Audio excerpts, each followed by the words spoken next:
Going on, family? Are you an author, aspiring speaker, and you're asking the question, how can I sell more books and beef up my speaking engagements? Well, this is the video for you. Let's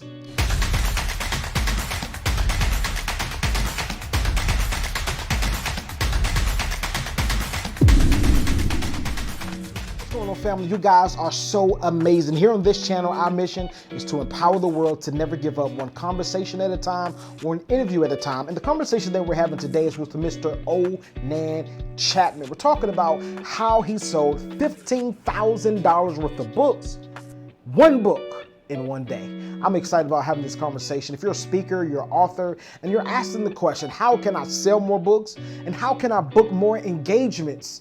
Listen, he's giving us practical tools, even during COVID-19, practical tools that you can start implementing now. But the only question that I have for you is, do you have the grind to do it? Or do you want things handed to you? If you want something handed to you, click off this video now. But if you're about the grind, if you're about putting in the legwork, this is the video for you.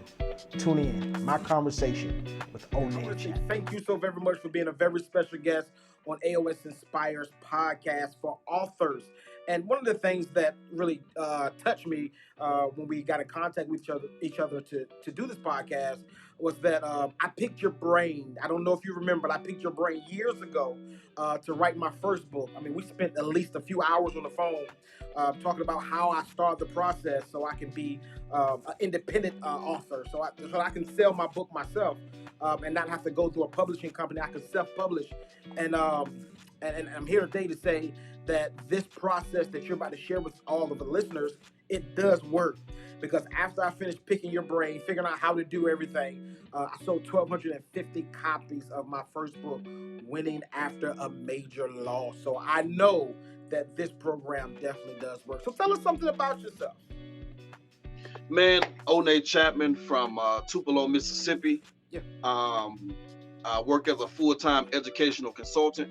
What we do is we travel the country. We're in a different school.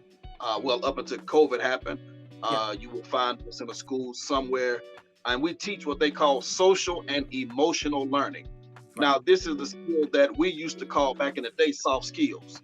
Yeah. But it's just those basic learning skills: self-management, social awareness, self-awareness, positive decision-making, or what grandma used to say, just learning good sense, right? So that's the kind of stuff we teach inside of schools. What that looks like is sometimes they will give us the entire school. They may put all of them in the gym, and we'll talk to the whole gym. And sometimes they'll break it down to even one or two students that need that extra push, that extra motivation. So we're always somewhere helping students, trying to help them reach the next level. I love it. I love it. So, of course, everybody wants to know, how is it that you made $15,000 in one day with one book? Because most people fall under the category, I'm having a hard time selling one book. And here it is, you done sold one book, 15,000 copies, $15,000 worth of that book in one day. Yeah. Talk to us about your process. How did that happen? Well, the thing I understood is that there's a market that a lot of people overlook, and that's the education market. Yeah. So usually when they write books, it's about other subjects, but they oftentimes overlook their education market. But that market is actually wide open because there's always a school looking for more material for their young ladies, for their young men, for both groups together. And so I picked up from kind of my mentor who sells thousands of books every year in the education market, that this is a wide open market. So what I did, bro, I sit down, and in a month's time, I had written 8 books. Wow. I had written 8 books in a month. And that became my program for my social and emotional learning. And so what I did was I began to market these workbooks to schools. And I came across the school, I came across a connection that one of my friends had. And the lady was like, we want some workbooks for the students for grades 9 through 12. And I'm saying, okay, how many? I'm thinking she wants 200, maybe 300. Man, this lady says, I want 1,000 books. Wow. I said, wow. She said, how much are they? I said, I charge $15 a book. And man, we began to work on that thing. Now, it took a little time. At least it took about 4 or 5 months to really get the ball rolling on it. But when I got that email, man, that hey, these books have been accounted for, they've been paid for by the school district, I lost my mind.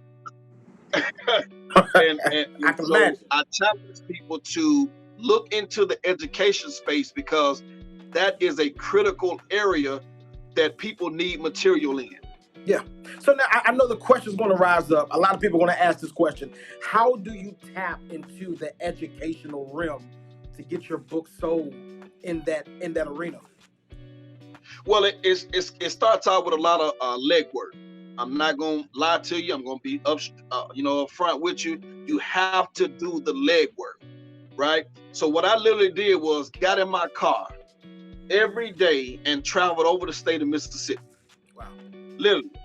Now, a person that's really savvy can use Instagram. They can use Facebook. They can use all these other methods, email marketing. But my way at that time was literally getting in my car and doing cold knocks at schools. Wow. Right? I walk in, the secretary, I tell her, hey, I'm O'nae Chatman Consulting. I have some material that can help your school. Can I speak with the principal? I sit down, lay all my books out, and we go from there. Yeah. And so that's how I've been able to sell thousands of books in the education space, is by literally doing cold knocks at school. Wow. So now you're going to high schools and colleges, or just high schools?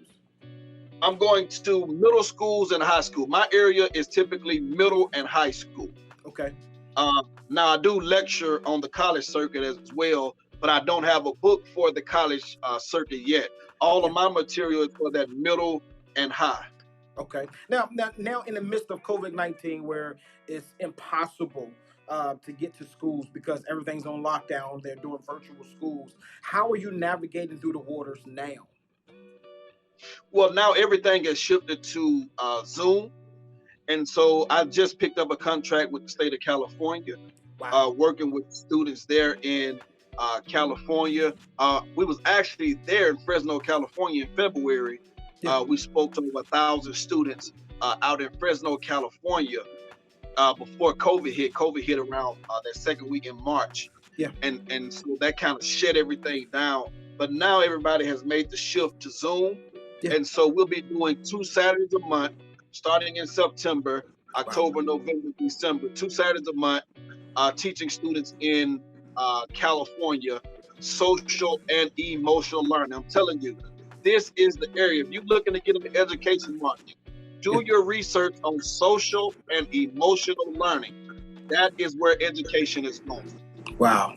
And it's funny and ironic that you said that, because my next book that we're going to publish next month is pretty much in that area of emotions, of how to learn, and also to declutter your mind, or declutter the people that's not prominent for your future, your destiny. So, but let me ask you this, because this is going to be another big question that's on the floor. Do you have to have a doctorate degree? Do you have to have a master's degree? Or is it just straight grind? Man, it's straight grind, man. It's straight grind. You don't need a bachelor's degree, you don't need a master's degree, you don't need a doctorate. What you need is grind, man. Yeah. You need God, you need grind. I love it. And if you have a message that, see, people actually work with youth all the time. Absolutely. But they just never take the time to take their lesson plans and put it into an actual workbook that can be sold. Yeah. And so you have to begin to, because you have to remember, even if you didn't sell them in the education space, you still have the church market, you still have the nonprofit space. So there's always an area in which you can take these materials and market them and promote them. Now, there's going to be somebody that's going to ask the question again. Because I'm very analytical, and I love to tell my listeners how to do everything step by step. So after I discover and after I give you all the information, the only thing you have to do is put the gears into motion and start doing it. So when you go to these schools and you talk to the principal, first question, are there any roadblocks that you may encounter when you go to these schools? Of course. So you're gonna have, I think there's roadblocks in pretty much anything. Yeah. One roadblock is you may go to a school that does not have the budget. Yeah.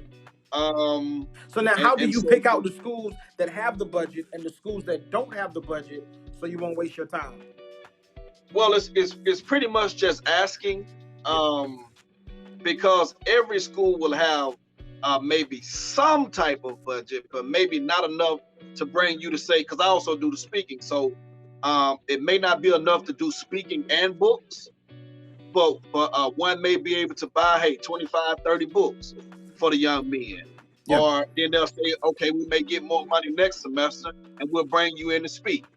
Yeah. Also looking up Title I schools. I work in Title I schools. Those are the schools that have budgets to do what it is that I do, because they have to put so much money into developing their students and their staff every year. Wow. And so those type of schools will have more funds to bring in consultants. So now, do you have a way where you're talking to the principal, you're talking about talking to the students and speaking to the staff at the same time in the same package? Yes, I've done that. I've done that as well, where we spoke to both. I've even done parent engagement night. Wow. Where they bring you in, they bring the parents in, and you do a workshop for the parents. I talk with the parents on how to get over barriers of being more involved in their student life at school, because the numbers show that parents are very involved on the lower level, but when by the time that child reaches junior in high school, their participation drops off significantly. So I've been able to also do parent engagement nights to kind of get parents involved in more activities and more of their child academic success. And so, I've pretty much worked in all those different areas, but all that becomes a package. Yeah. You're pretty much just seeing what their budget is, what they have in the budget for that semester, and then they'll let you know from there what they're able to do. I love it. So what do you need to have in hand? Because I know you can't just show up to a school and say, hey, listen, I write books. You can go to the website, check my website out, or this is my list of books that I'm offering. I know you have to have something in hand to show and prove. Two things I want to ask. What do you have to have in hand, and how are you dressed when you go? Okay. Well, the first thing I would tell you to have in hand is a one-pager, what they call a one-pager, right? Some people call it a press kit. Yeah. But what you need is a one-page document that tells who you are and where you spoke, right? I tell people all the time, you sit down with a principal, they want to know, where have you been? Right. What other schools have you done this in? Right. And what other arenas have you done this in? So you can begin to use that resume. That's how you get in the doors, by giving them your resume. Hey, I spoke at this middle school. I spoke at that high school. And guess what?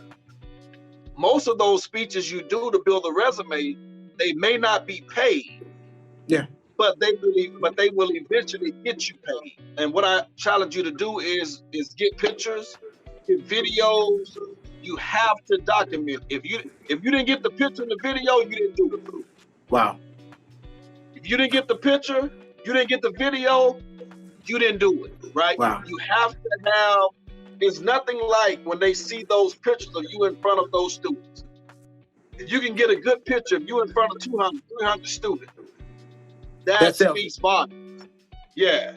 And because they know that, hey, you're not just some fly-by-night guy that just showed up trying to get a check, but you actually do this work. This is what you actually do. So begin to get those pictures, get those videos, get you a one-pager that kind of gives your resume, your background, what it is that you do, what it is that you're looking to do. And also, man, just, dress nice. Dress nice. I'm not saying you have to put on a suit, but dress nice. Nice button-up shirt, because you're dealing with students, so you have to be professional. I love it. Until you get to the level of ET and all them, and then you go in with your hat, and you know what I'm saying? Absolutely. and do it like that. But just kind of be professional, and it'll take you a long way. Now, for the ones that are listening to this for the first time, that are starting out to say, listen, I have my speaking down pat, I have a few books, but I'm not getting any engagements. What would you speak to those people to let them know what do they need and how much do they need to give away for free? The reason I say that because I heard ET say this. He said the books are free. It's the speaking engagement where you're making your money at. Yeah. And so I think the best way to get started, especially in the education market, is of course getting that one page I just described. If you have books, you have to begin. This industry is about connections, right? It's all about connections because this principal knows that principal knows that superintendent knows this person. So it's all about building those connections. That's why I literally got in my car and just began to do code knocks. What I was doing is actually building up my network, building up that connection base, right? Because if I can't get in this school, well, they may know another principal that has some boys that are in trouble that I can work with. Yeah. Right. And so you have to begin building that network, doing the groundwork, doing the network to get this thing going. And it kind of builds. It kind of swells up on you after a while. Now I know this may sound redundant to most, but I just want to put it out there so that the listeners can understand this part. I know when I do connections or when I meet people for the first time, I always send a recap email of saying, hey, listen, it was great meeting you. Thank you. I look forward to talking to you next time. Or just have something plan of action or call to action that we can do something else at another time so that the connection can stay true. What do you do when you meet a principal for the first time and they see all your your work that you have and you just present to them your one pager, and after the meeting is over, how do you stay in contact with that person? Well, before I even leave that office, I'm already gonna ask. So when is the next time that we'll make contact? Right? They usually gonna let you know. They're gonna say something like, okay, let me check my budget. Let me call over to the central office, see what we got in the budget. Now, are you doing that right then and there for the budget, or you're waiting for them to call you? Well, I'm doing that in the office as soon as I get there, right? Yeah. After we've discussed everything, after you've shown them everything, the next question is gonna be, okay, how much is it? They're gonna ask you, okay, how much is your consulting fees, right? And so I'm $2,500 a day. Yeah, that's what I charge. So for $2,500 a day, that'll get you up to 3. I'll do 3 presentations within a day at that $2,500 mark. And how long are your presentations? I usually do my presentations are always 30 to 45 minutes. Okay. And I'm talking to them while I'm in the office, and before I leave that office, we're gonna discuss. Okay, when is the next time we're gonna make contact? Because then they're gonna say, okay, send me over a proposal. Okay. That's gonna be the next thing. You're gonna send them over a proposal that shows everything you're gonna do when you get there. Yeah. Your fees, all of that is in the proposal. And then they approve the proposal and they send you what they call a PO or a purchase order. Yeah. And that lets you know that you've been approved. Love it. So for all those that are going to do this for the first time, I know they were talking about before, show them what you have done in the past. Suppose this is my first school that I've spoken at. This is my first book that I've sold outside of the internet sales and Amazon. What do I present to the principal to show value that I have? Well, what you're doing is, again, you're presenting them that one pager. That's very important. You always want to give them some type of vision. Even if your one pager is an actual video, you may have a 40 second video, a B-roll or whatever they call it, that shows you on stage, that shows you interacting with the students. Yeah. Whatever visual you can put in their hand will work in your favor. Love it. Right? And so you're trying to go in, you're trying to give them the visual, that I do this work. That's the most important thing. You're trying to let them know I actually do this. I'm not just here trying to pick up a check out of nowhere. I didn't just fall off the back of a truck. This is the work that I do. Yeah. Right. And so once they figure that out, then things begin to get smoother from there. I love it. So I'm gonna ask you one more question. I want you to walk us through your process, and then we're gonna be closed with the interview. But many people are gonna start this after they see this interview. They're gonna say, "Wow, it's that easy to get into the school system." I understand that you have to put a lot of leg work in, right? But from the conversation, as long as you put the work in, it's possible. So a lot of people may go to the principals that they don't want to lowball themselves, but at the same time, they don't want to overprice themselves outside of the park. How do a speaker or an author price themselves at the right price so that they won't get kicked out and they won't undercut themselves at the same time? Well, I think what you have to do is when you just starting, right? I started out at around $700. Okay. Or somewhere in there, a speech for about because school $700. systems have large budgets, right? Oh yeah, they have extremely large budgets. Yeah. Okay. And so I started around 700, and then I went and got more training. So I went to a educational consultant boot camp in Atlanta. A guy by the name of Hotel who started Hustle University. His program is in about 2,000 schools across the nation. Yeah. So I went to his program, and also my mentor in Atlanta. One of the things he told me, piece of advice was, he said, "O'Nae," he said, "in this industry," he said, "you have to get used to saying big numbers. Because what happens is when we sit down with people, sometimes they have a big number in mind to give to you, but because you're not confident, you will lower your own price without them even asking." Wow. Right? So they had 4,000 in the budget they could have gave you, but because you weren't confident, you say, I'll do it for 700. I'll do it for 80. I'll do it for 900. And that's what they're going to go with. I mean, they're not going to tell you they're not going to tell you they had 4 to actually give you. They just going to go with whatever number you put out there. Yes. So a good rule of thumb is to kind of start high, because most likely you're not going to get that number anyway.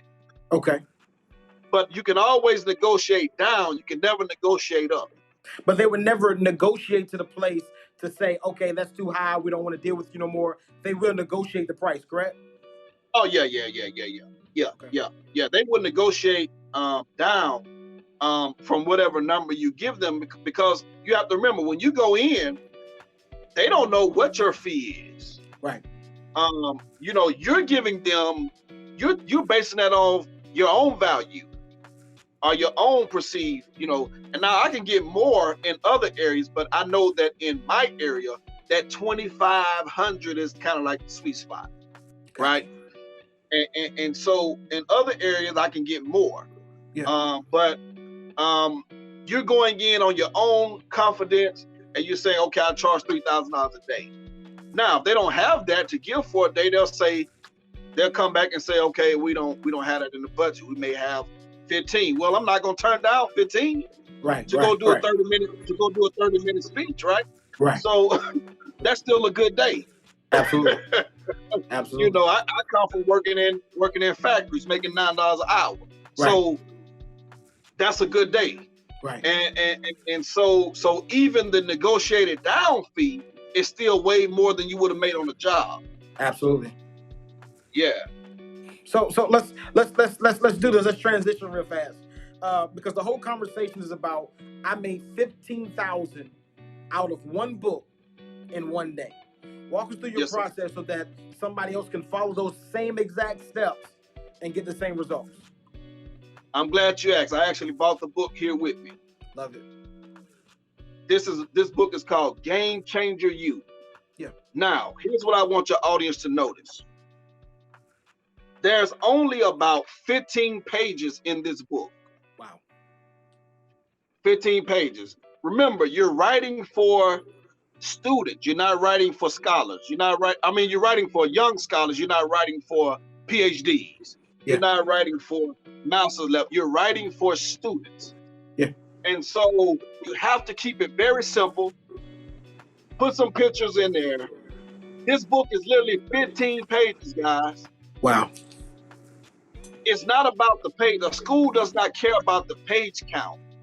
They're only looking for material that will help their students. And I'm going to show you another thing that I want you to do. I want you to always put lines in your book.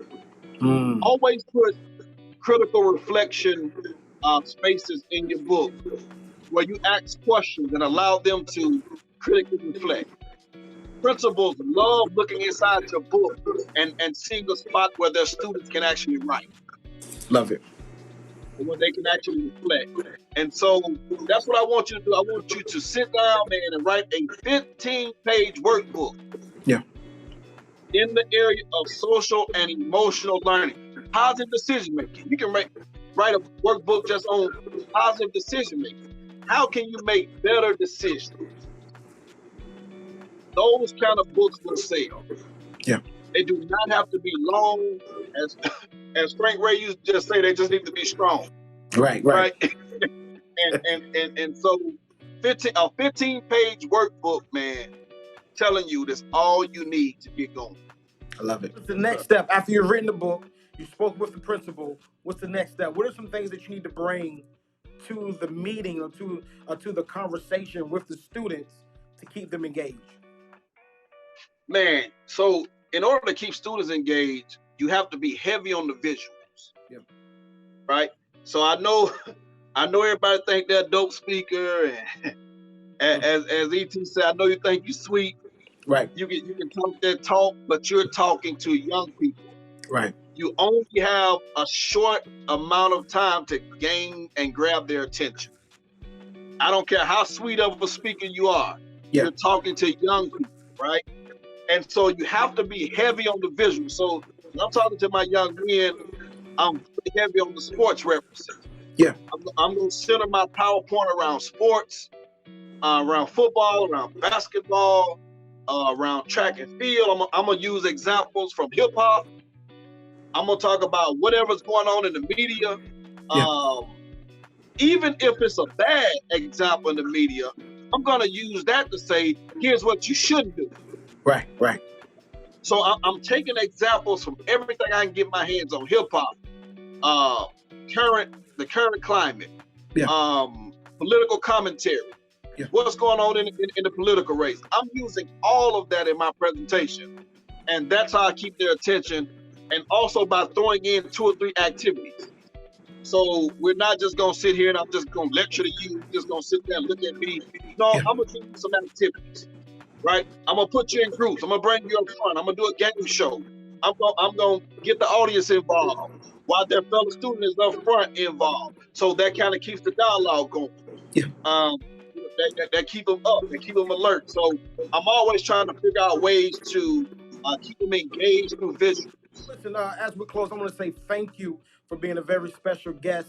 And also, everybody that's watching us now on YouTube and also Facebook and Instagram, here's a picture right here of his one-pager so that you can get some notes. You can take some notes, and also you can get some ideas and reflect on how your one-pager ought to look. So, in our closing, could you do us a favor? Just close out and tell us some encouraging words on if some author is trying to make it over the hump, but he's not able or she is not able to make it over the hump. Give us some encouraging words on how they can make it over the hump without giving up. The encouraging word I would give is simply stop being afraid.